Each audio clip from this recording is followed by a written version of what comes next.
Welcome to episode 1 of Office Hours with Abbie and Juwan.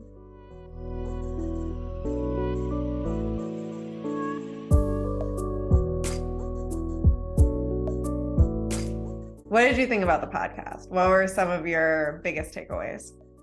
I think given just the current events, the end of policing has kind of been this kind of taboo kind of book that, talks about abolition. And so it was great for me, just as I was listening, just to get the first person perspective about what the book is, what the book isn't, and what is accomplished. I think the thing that stuck out to me was that how much work he's actually done with police departments, because when people talk about the book, that's something that I just haven't heard. And I thought the concepts that he were talking about was really amazing. Some things that stuck out to me is this idea of procedural justice. How can we accomplish legitimacy through procedural justice? Talking about some of the things that we think are problems are actually political problems. And so we need political solutions. We talk about the end of the war on drugs, which I'm really excited to talk about and seeing if we can do those things. Yeah. And also talking about how we can think about what are the alternatives, right? Hoping for a brighter future. So those are the kind of things that really kind of stood out to me. But it was great to get that first person perspective, which I thought was really powerful. Yeah, I think one of the things that you just touched on that's really important is this idea when we think about police abolition as a whole, so many people view it as anti-police, when that's really not the point at all. Police abolition is really just an acknowledgement that this institution doesn't actually keep people safe.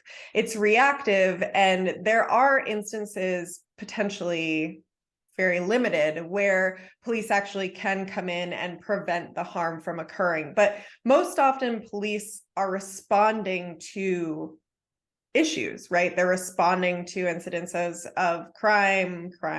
They're responding to instances of violence. They're responding to incidences of harm that have all already occurred. And so when we have this false perception that police are actually the thing that are going to keep us safe, that's where the idea of police abolition comes in, to acknowledge that, no, there are other entities that we need in the community to be that preventative tool to decrease any instance of harm. And I think that's a great place that you pointed. This is office hours. And I think when I was hearing Alex talk, he talked about we need to hear those alternatives. I think given the protests, the George Floyd incident, that now people are saying we should think about what's the next form of policing, and also that encapsulates other entities that may take that burn off. So I thought that was really, really powerful and really awesome too. Yeah, one of the things that I was reading about, Cynthia Lum, who's from George Mason, she and a couple of colleagues did a report where they were scanning millions of police calls across, I think it was 9 police districts across the nation. And what they found is that only 6% of those millions of calls were actually in response to instances of violence. And only 2% of all of those calls that were for instances of violence actually resulted in an arrest or a citation. So it's a very small amount of instances where police are actually addressing harm and violence. Most of the resources that police are using are for instances of disturbing the peace. Traffic incidents was like the highest.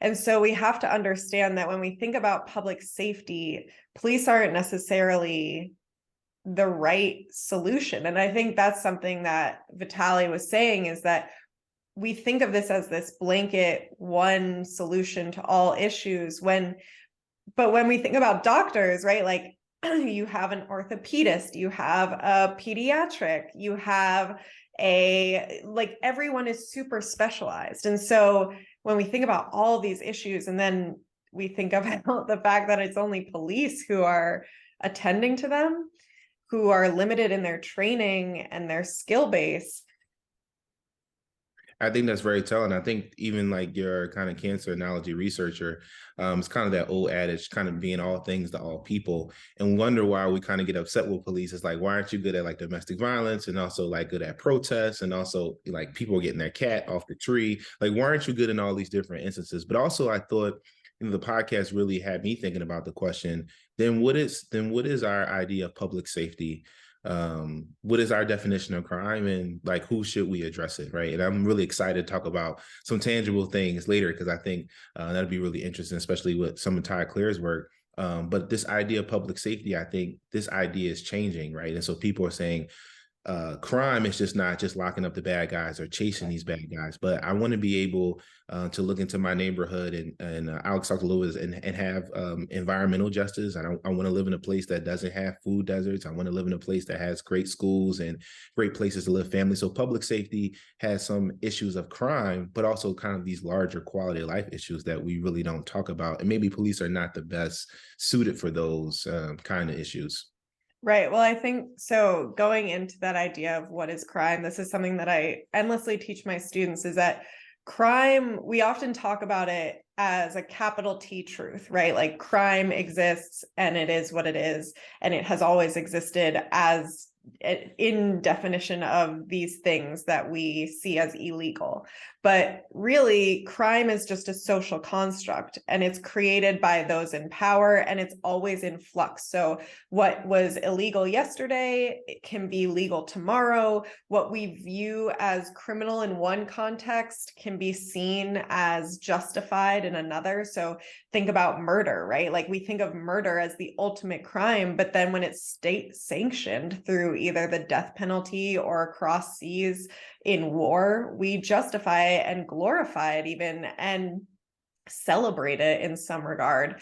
And so we have to think about who it is that's criminalized for certain acts, because it's really contextual. And so understanding that not everything that we define as crime is synonymous with harm, right? Like think about corporations that are destroying the rainforest. That's not seen as a crime, but it's incredibly harmful. Think about police brutality and hyper surveillance of communities, which we know is harmful to certain communities, but isn't seen as a crime, right? Like there are all of these instances where crime doesn't equate to harm and harm doesn't equate to crime. And so that's something that we have to really unpack as well when we're thinking about what is public safety. And I thought something that was talked about in the podcast that really resonated with me, that these are kind of political problems and political solution. And so when we say what is a crime, and I think it's people have to understand, like there's a difference. The criminal justice field is very tightly close to politics. And so criminologists we can create our own definition, and we can think about these objects of public safety, but those real levers kind of really focus in politics. And I think the reason why we sometimes beat up on law enforcement officers, but we don't take a good look at the legislator. So even think about the war on drugs, you get the 1994 crime bill, which excludes like billions and billions of dollars for law enforcement to say drugs are a big a factor that we should put it in open air drug markets. The mere fact that they have scheduled classification for drugs, and marijuana is still in Schedule 1 drugs like PCP and LSD, which we know shouldn't be there. And we have kind of the crack cocaine ratio. And so I think a lot of times is that even though we kind of think we see law enforcement kind of day to day, we also have to think about, well, what is the political issue that we're not addressing that gives law enforcement the power to enforce the laws that are in the book? And I think for me, that's something that I don't think I was really thinking about, because we're kind of just like, okay, police, but police are just enforcement of the laws that are in place. 100%. And I think that's such a good segment into next week's podcast episode with Dr. Carl Hart, who's a neuroscientist out of Columbia University, who talks about drug use. And one of the things that he says in the podcast, which you should definitely listen to, is, and so I've been doing this research project interviewing police officers. I've done, I think, about 32 interviews so far. And often in discussion, they say that upwards of 60 to 90% of the cases that they engage with on a day-to-day basis revolve around drugs, whether it's a theft to then get money to then feed a habit, or if it's an assault that's fueled by drug use. But one of the things that Carl Hart discusses is that we often view drugs as the root cause of violence or crime. But when you go into places like the Burning Man Festival or Electric Daisy Carnival, where like mad people are on drugs, we don't think of that as places of violence, right? And so it's not necessarily that drugs lead to violence, it's that inequality and those individuals who can't support that habit or who have underlying mental health issues that have been under-resourced because of where they come from. Those are what fuel engagement in violence. And so we can't just blame the drug, because we know that there are mad people in high income areas that use drugs and do not engage in violence. And so what is it about being under-resourced, about being traumatized without support, that leads to these public safety issues? Now, I have a question to ask you. You kind of reviewed the book End of Policing. We've been kind of reviewing the podcast, but people listen all the time, and they leave, the podcast, or they leave lectures saying, feeling good, or saying this was great. But what are some tangible solutions that we, can think about it? A lot of times our students are saying, well, what can we do? We're hearing these things about abolition, we're hearing things about police, but what are some of those tangible solutions that people who are listening to the podcast, or who may talk about this in our courses, say, these are some next steps that I could follow up with? Yeah, so I think one of the things is the new 988 number that I don't think many people know about. So it's a little tricky because I don't fully know. I think it still gets dispatched to 911 and then it gets rerouted to the crisis intervention teams. But 988 is a number that you can call instead of 911, it signals that it's a crisis and not necessarily a violent incident or something necessary of police. I think I just reviewed an article that was talking about how police or dispatchers don't often know when police are necessary because callers have a difficult time giving the proper information to then know what needs to be dispatched. So I would say that if you do need help, consider 988 instead of 911, and also think about the information that you're providing. And if you really don't want to involve the police, but you really do feel like you need help, I would be explicit in that. I thought that was really important because I wasn't familiar with the 988 number. Yeah. Philly, I think we have a 311 number, so those kind of disorder things can get rerouted. But I think that's really important because we know just from the research literature that 85% of police calls are really those kind of just calls for service, right? People are calling police and saying, hey, this is what's happening in my neighborhood, this is what happened in my home, this happened in my lawn. And so police work is reactionary, so police are calling people to the situations. And I think if there was a number where you can say, hey, I have a crisis, and you may not can explain it clearly, that 998 number probably is really good. I know now that even if you call 911, that if you say I have a mental health issue, that they'll uniform you officers that have their, I think, a tangible solution. Mine's may be a little more or less practical, but maybe a little bit more theoretical for students. And I've been kind of wrestling with this in our field, is that Frank Cullen, who's written extensively about this, about books about reaffirming rehabilitation. And so you talked about this in the podcast, is that we kind of have this very punitive nature just in our society. And then, in our field, there was this idea that Martinson wrote that nothing's work, right? Rehabilitation, Yeah. This won't work. And that, and so a lot of people kind of thought, okay, well, the only way to kind of address this is to be tough on crime, to crack down on those measures. And so a small group of researchers, and Frank was one of them, to kind of say, we need to reaffirm rehabilitation, and kind of really got the field reorganized and saying that there were some flaws in some studies and we weren't looking at things correctly. And I say now, not only do we have to reaffirm rehabilitation, but I think we have to implement it and to kind of put it in practice. And so I think about, for undergraduate students, graduate students, PhD students, is that how do we take this, build on what other scholars have already talked about, right? So not only reaffirming rehabilitation, but really kind of putting this into practice as we think about talking to legislators, state officials, federal officials, about this idea that, and that's what we're kind of really talking about. I think I'm excited to listen to the next podcast when we think about our new harm reduction approach to drugs. I remember Paul Butler wrote his book Let's Get Free in Yeah. 2009, and he was talking about how, drug offenders, we should have different, and that was like very like progressive, very like, I don't know if we can do this. And Yeah. then we saw the opioid crisis that we had a different response. And because we had a different response, right, it wasn't a punitive response, that it was a better approach. And so I think more ways we can think about how do we reaffirm rehabilitation, but implement that in real life. I think that kind of gets to some of the issues, even the 988 call that you even mentioned here. Yeah. Yeah. I think there's a hesitation to be soft on crime. But I've used this analogy before. Like, if me as a professor, if over 60% of my students failed my class for the last 10 years, I would probably be fired.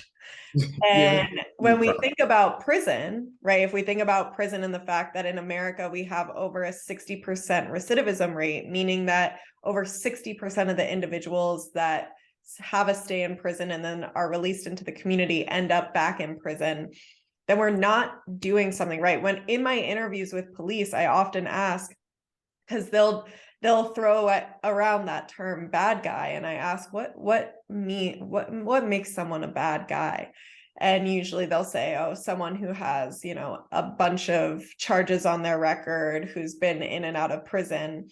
And I ask them, in response, I'll ask, does that signal to you maybe that this individual isn't a bad person, but that we have a bad system, that it's not actually functioning as it should? And a lot of times they'll kind of pause and then they'll say yes. And most of them agree that this system is broken. And so if we can accept the fact that this system has failed and it should be fired, then we have to think about, okay, what is the approach then to handle issues, to keep the public safe, to provide resources to individuals who need them immediately, right? Like, there are certain individuals that we have to remove from the community because they're harmed immediately to themselves and others. But what resources do they need? And think of them as your neighbor, right? Like, think of them as your brother, your father, your sister, your mother. Like, these are family members. They're not just like these random alien monsters that drop down from the sky who are like there to wreak havoc. No, they're people. They belong to people's families. And so how can we support those individuals, understand and acknowledge their harm, especially for the individual who is victimized, just to like validate that experience, but also what can we do to provide them support?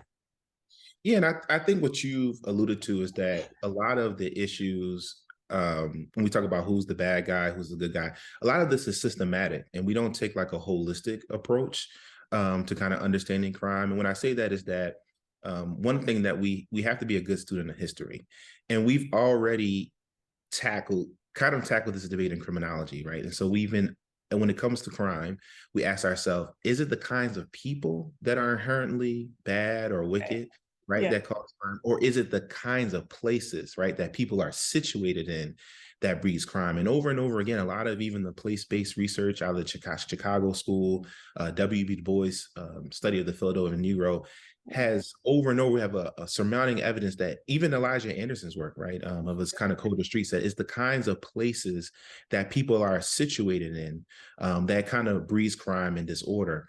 And I think that's a really nice segue into when we think about policing, is that we have to think about police in a larger picture, a systemic issue. I think one of the things, one of the current events that really kind of stuck out to me was the Uvalde shooting that you and Alex kind of talked about. And so it was a really great article that was published over the summer by the Texas Tribune. And I really, of all the coverage, this one really stuck out to me. It says systemic failures and Uvalde shooting went far beyond local police, the Texas House reports.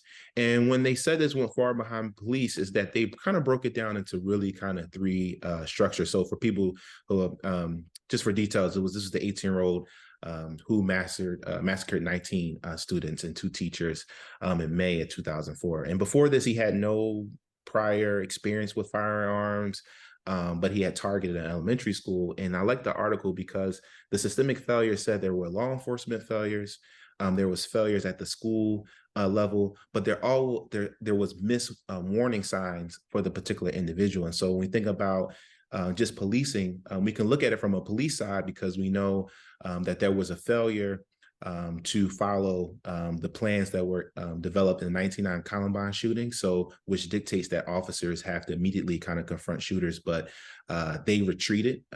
But there's also was kind of school safety issues where the school had plans in place for locked doors and things, but because people didn't have keys, that was really lax. But I thought was also really important is that we can also look at it from a police issue, but the gunman, whose last name is Ramos, he displayed signs that he was in school. His nickname was the school shooter on on social media platforms because of violent threats that he made. He was kind of notorious for kind of being kind of socially outcast, but nobody kind of really picked up these signs. His uncle took him to the gun store a couple of times, but never questioned it. And so it kind of begs the question that when we think about crime, we think about the bad guys, right? That we kind of have police departments who are a little bit more reactive. We have some issues just with our social institutions, schools, and families. And we have to really kind of talk about how all of those intricate parts kind of get placed all together. And so one of the things I've really been thinking about, and I was curious to get your thoughts, I keep on returning back to Todd Clare's idea of community justice. And community justice is really this thought that is a paradigm that says that maybe we should rethink, right, the aims of the criminal justice system. And so it really kind of tackles these quality of life issues, and it really wants to get at this idea: how do we make the places where people work and live and raise their family good places to kind of do so? And it says that we should be thinking about economic structures, racial justice, and this idea of equity, right? And thinking about what is the new idea of public safety, right? Not only where people are not harassed by police, but they're also not harassed by people and individuals. But it also has this idea that community has to partner with local law enforcement to kind of make these social institutions work. Yeah, I think it was the NIJ, the National Institute of Justice, sent out this newsletter with a video on how to increase desistance, so decrease engagement in crime and increase safety. And one of the things that it endlessly spoke about was these partnerships between local law enforcement and the community. And I always take pause when one of the considerations is a partnership with law enforcement, because I just think that the culture is so deeply ingrained in racism, but that it also isn't a knock necessarily on police. That's a knock on our society, right? Like, police aren't some special racist institution. We have to think about how, the medical profession, there's increased Black maternal mortality rates. We have to think about education and that so many of our Black students are pushed out. There are all these different entities. Police just get the brunt of it, but there are all these different entities. And I think that idea of racial justice that Todd Clare brings up is a huge component. And so when we think about policy change, for me, the most important thing for sustainable policy change is that cultural shift, is that need to address our own prejudices, understand why they're there, and unpack them. And for me, that's why there's a lot of support in my perspective for teaching critical race theory, which I know is like, everyone is a little edgy about that term now. People are a little freaked out, but it's really just teaching about our American, or really our global history of the construction of race and how that manifests in different policies, in different institutions. And it's so silly to me that we're so resistant to teaching it in schools, yet tomorrow I'm going to a police training where they're literally teaching their police officers about these very things because they know that it has a positive impact on the way that those officers engage with the community. And so we're trying to combat these teachings in an educational setting, but then we're paying thousands of taxpayer dollars to train these police officers in that very thing. critical race theory is a mechanism for us to understand race, developed by legal scholars. And this idea that sometimes when we create policies or we have institutions, we think of them sometimes as race neutral. And kind of critical race theory and other racial theory shows us that things are kind of not neutral. I might be a little biased, but there are other forms that does that. So I don't know if you're familiar with Omi and Wanat. They were like famous No. sociologists at Temple University. They wrote the book called Racial Formations, but they were the first researchers to talk about that race was a social construct. And the book was really famous because it kind of walked through and talked about how race, the definition of race changed given what era you're in. So, right, we once have, like, if you had a drop of Negro blood, you were considered, Right. Black. Then as things change, we mixed use, and what does that mean? But it talks about this idea of race is not some static thing, but the things that change is something that humans give aspirations to. And I think a lot of times people think that critical race theory is just for white people, but I think it's also helpful for Black people as well to understand race, because we all have different biases. And so I always tell the story. I was at a ICPSR, which is the creme de la creme for methods and statistics, and it was a class that was dedicated to like kind of understanding race through different measurements and making sure we were measuring things right. And I was kind of sitting in the front of the class, I had a suit on and raised my hand, and so the instructor said, when we think about the unarmed recent killings of the summer, what are some names that would come out? And then we all just started, just shouting out names, and we wrote the list of names on the board. What we realized is that we had listed no female names. There were only just male. We only had known male, because we think about unarmed killings, we only think about men, right? So Breonna Taylor was on that, so many women. And then that was our bias. And we talked about how critical race theory can then talk about why is it that, in a room full of 20 or 30 people, that not one woman was raised in that concept. And so those are the things that kind of get us to understand those issues. But I think, again, with criminal justice, a lot of things are politicized, right? As we move forward with a tangible solution, I think we have to give more credence about what are the political problems, and then what are the really political solutions, right? And so if we want to see a different type of police force, we want to imagine what a different type of correction system, then we also have to think about what are those alternatives. And that was really helpful for me, thinking about the podcast and thinking about the end of policing, because so much of the conversation has kind of been hijacked on really on either side, because I think we're fighting for so many things. But I really love how Alex really kind of centered us to kind of really think about, we can imagine and reimagine what a different future looks like. But I think our level of fight and our energy has to kind of pull away from some of the day-to-day stuff, which is very difficult, right? When you see it on TV, and also think about, well, how can we think about these issues at the political level, which I think we have to think about. And that's at the city level, the state level, and the federal level. And I think one of the things we really have to talk about, which may seem a little flighty, maybe seem a little lofty, is like, how do we really talk about ending the war on drugs? War on drugs kind of came to prominence. There's been a lot of people, I think when we were in grad school, people were kind of hinting and kind of nodding at, hey, we should think about ending the war on drugs. But I don't know, in maybe your opinion, I don't feel like we haven't had that conversation in a while. Have we given up on that idea? But maybe maybe we should think about returning back to it, tackling. Maybe we just get an army of people who listen to podcasts, and we think about, how do we think about ending the war on drugs? But I think we have to talk about it, right? Yeah, absolutely. I mean, I think there's so much here in terms of who is to blame, right? Like, Right. we have to think about the political spectrum and why certain people, all of this to me ties to ego, and these people latch on to these ideas of good and bad and right and wrong. And once they latch on, it's really difficult to untangle themselves and see a different perspective. And so when we think about drugs, so many people have latched on, because we've been socialized into it, to think of drugs as bad. But now we're also seeing how like ketamine and MDMA are being used in these trials for depression and PTSD. And so we're understanding that there's a benefit to these drugs that we've so deeply demonized.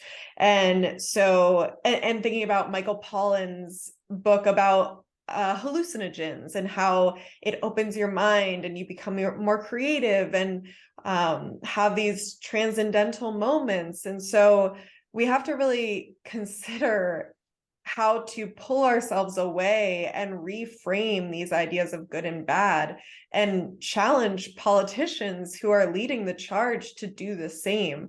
It's the same with education, thinking about our teachers and how so much of these ideas of values are so deeply wrapped up in how we're socialized. So as you were talking about the socialization of what race is, right? How we view good and bad within a racial context, how we view police.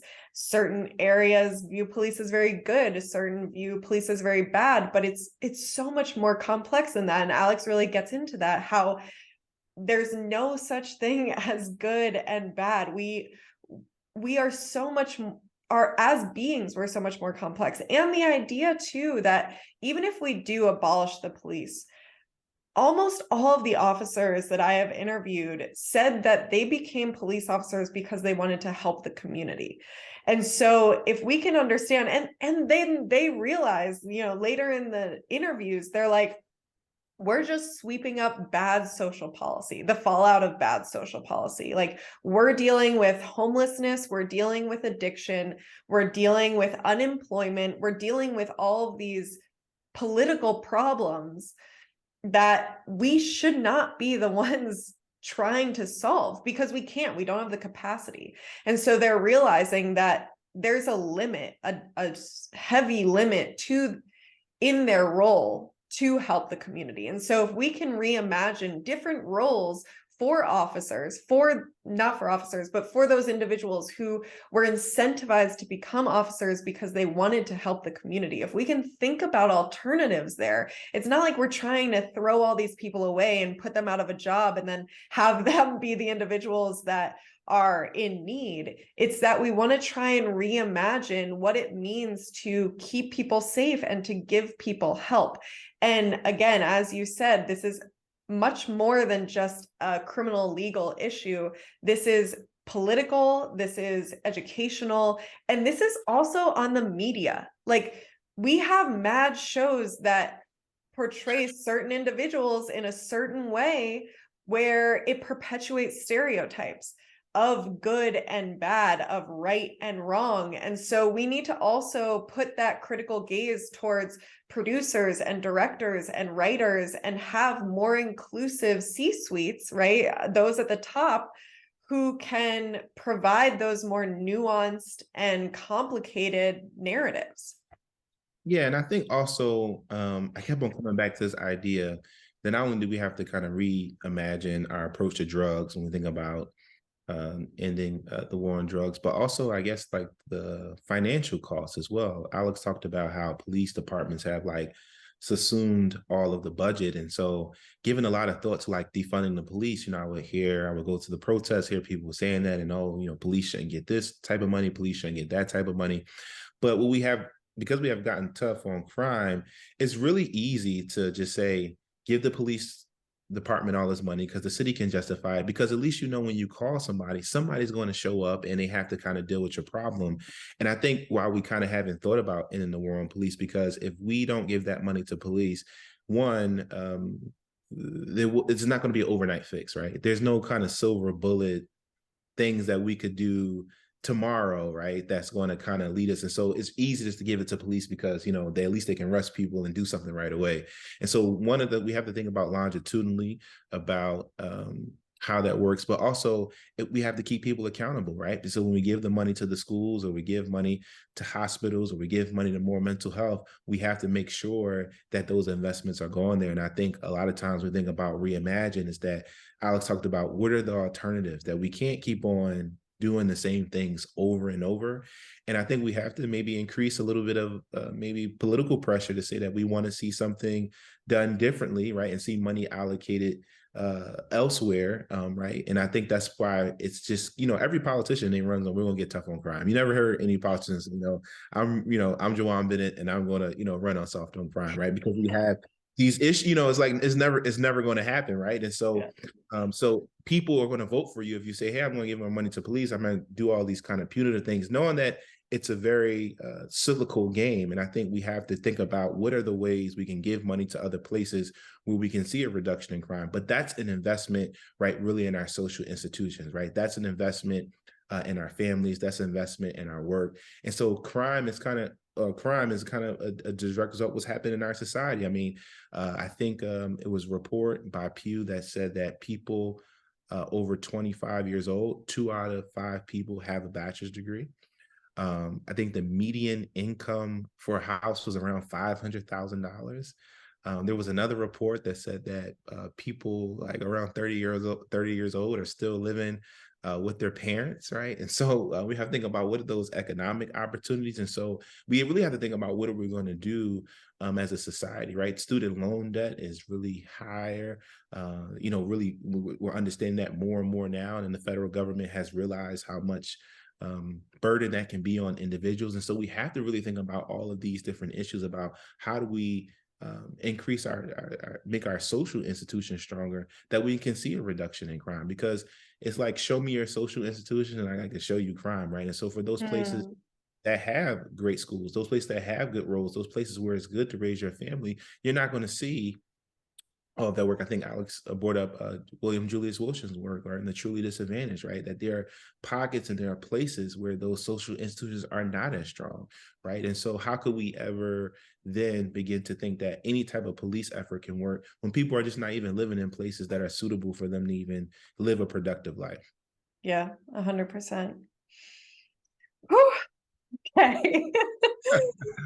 Let's take a breath. Yeah, heated. I mean, I think everything is so interconnected, but I also, and I think that these issues can get so overwhelming because people are like, everything's messed up. And I just want to give viewers and listeners some solace in knowing that you have power, right? You have the power in your vote. You have the power in how you treat your neighbors. You have the power in how you raise your kids. You have the power in all of these different facets, which I know is nuanced and also complicated when we think about racial oppression and trauma and these other instances of poverty where power is, hierarchical, of course. But there are things that we have autonomy and agency to impact.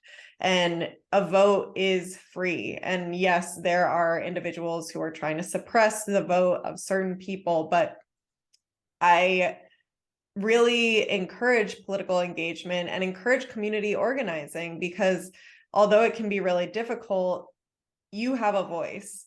And so how can you share it and how can you spread this perspective? I think that's one of the things that I always return back to, is thinking about COVID and thinking about your contagion spread, right? Like there were all of those infographics that had like you and then the people that you came in contact with and then the people those people came in contact with, and your contagion bubble is actually like huge just from you. And so if you can just tell this experience or kind of share this perspective with at least one other person, that person may talk to her Aunt Susie, who then talks to her friend Chandra, who then talks to her uncle Ted. Like there's power in conversation, and there's change that can stem from conversation as well. And being in community, I think one of the great things just about us talking about today, I think the viewers have to keep in mind that a lot of the things that we've came up with in criminal justice have not been with criminologists. Criminology is a very new discipline. And so even think about the first prison that was ever built, Eastern State Penitentiary in Philadelphia, you had politicians, you had people like Benjamin Franklin, you had doctors, you had architects, you had lay people who all came together and said, we want to envision a different system, right? So men and women were all jailed together. The conditions was horrible. They said people shouldn't live in those conditions. We shouldn't be punitive. We had these ideas that we want to make sure that people, even though they made mistakes, could come back and be model citizens. So they create these penitentiaries where people could reflect on their crimes. So we're only going to be able to progress and move forward, not just with criminologists, but it is going to be the nurse. It is going to be the lawyer. It is going to be the mailman, right? It takes all of us to really kind of think about these solutions. And I think one of the things that we probably haven't done a great job, maybe in criminology and also other disciplines, is that the conversation can be siloed. And we have to think about opening those opportunities up that we can exchange and get multiple ideas, because this issue doesn't affect just us, but for people that live in these communities, right? Whether, because crime really affects us all, right? And I think one of the things that we have to be cognizant and we think about police work is that even when people are arrested and they go away, 95% of those individuals are going to come home at some point in time. And so we can either deal with this now or we can deal with it later, but at some point we're going to have to tackle it. Right, 100%. So we have a question from a listener. This is from Robert, and his question was, knowing that a lot of cops don't think it's their job to put themselves out of business, where do you think the disconnect is between the abolitionist framework and the status quo ideology that keeps things as they are? So essentially asking why, because when I asked that question, so in the podcast, I mentioned how I asked the officer, thinking about a cancer researcher and the fact that their goal is to find a cure and be put out of a job, do you ever consider your work to be cultivating enough public safety to ultimately not be needed? And he was someone who had been part of field training, and he was like, no, but we should train that way. And so that's a really good question. And I don't know, do you have a thought on why officers aren't trained in that way? Well, I think I'm probably a little bit, not maybe cynical is the issue. I think even the medical profession, I think it just in society, our society as well, we haven't been dedicated to like figuring out the cure, because people will talk about, the common cold, right? We haven't figured out, the remedy for the common cold, because cold medicine, people are going to get cold every year. We're going to go and try to get cold medicine, right? So what's the point of finding the cure when there's money attached? And I think the same thing with the criminal justice system. There's been so much money attached to it that at certain, we want to keep crime at a good steady rate, but I don't think that people are trying to put themselves out of work. And I think that also begs the question about this idea of you asked a really good question about like who should address this, right? Like whose responsibility to take this on. I think a lot of time we focus a lot on the like individual officer, the footbeat officer, the patrol officer. There was the whole community policing idea that officers are going to get their car. And I feel like we haven't, or maybe, I don't know, I haven't feel like I've heard a lot of conversation about police leadership. And then setting the tone about what that agenda is. I think specifically in Philadelphia, Larry Krasner has kind of risen to national precedence because of his progressive prosecuting movement. And in the city of Philadelphia, we had some issues where the mayor, the police commissioner, and the district attorney have kind of shut down walls and they're not talking to each other. And I think what that kind of really says to me, and I think I think a lot of times we focus on the individual officer, but what about the leaderships in various cities where entities can talk to one another and set forth that vision of what public safety looks like, set forth that vision of what officers should be doing on the street, set forth that vision. And because I think it's going to take those mechanisms for any of this to really work. And so I think if you talk to the individual officer, they may not feel like, hey, I'm, putting myself out of a job. But what about the incentive structure change, right? For them to do things that we want them to do. And I think a little bit of this was alluded to. There was a Stoneleigh fellow out of Drexel. He used to be a former police officer, Kevin Bethel. Oh, yeah. The school diversion completely changed the incentive structures for school resource officers to not be so punitive, right, in the policing space, and has made a great difference, right, in the schooling capacity. And so I think if that type of change is going to happen, and we're going to use that cancer research analysis, that the people that set forth the agenda is going to have to trickle down to the individual officer. Yeah, 100%. I hope that people aren't automatically turned off thinking that it's a conspiracy theory that there is money behind these things, because it is true, right? Like, we live in a capitalist society. We are fueled by money making. And so when we think about that disconnect that Robert asked about, it is about maintaining power. I think power and money are synonymous in a lot of ways in our society. And so thinking, who wants to continue that use of power, and does that actually keep us safe, is the real question. And we have to also think about what type of society that we want to be. Right. These issues are not new issues. People were thinking about this during Reconstruction, where, when slavery was over, and then this current kind of criminal justice system say, hey, we can lock people back up, the kind of convict lease system, and then kind of people are not doing slave labor, but they're kind of working for the state in a capacity. So when you think about, prisons, where prisons are kind of making license plates, where they're kind of making all this proprietary material, we often have to think about, well, what do we want to be as a society? Do we want to be a society that is going to be focused on getting to the root of the issues, or be a society that's just okay with kind of maintaining the status quo and kind of having the monetary effect, being included in there? And I think that's kind of what we have to think about moving forward. But I think one of the things that really excite me is that even the students in my class are way more critical. And I think that we will ever be, and people who are questioning things that we would never question. I feel like when I stepped into the classroom, I thought I was very prepared. You get your slides prepared, and my students who are coming, who are maybe, some of them are criminal justice major, but I have students who come from neuroscience, students who are coming from all different majors, saying, hey, we need to understand this problem because it's affecting me, and I have these questions about how to move the agenda forward. And maybe that's a little bit due to social media, that the generation grew up on social media, but they're really pushing that envelope, even for me, to think about things differently. Yeah. And I hope that these conversations through office hours kind of expose a broader audience to these concepts as well, because I think, having access to more critical perspectives, even if you disagree, at least it's a thought that you can have an opinion about and be informed about. And I think that's just as important. Well, thank you so much for tuning in to episode 1 of Office Hours with Abbie and Juwan. And if you enjoyed this episode, please like it and subscribe and hit the bell so that you get informed anytime there's a new video. And we look forward to unpacking it with you next time.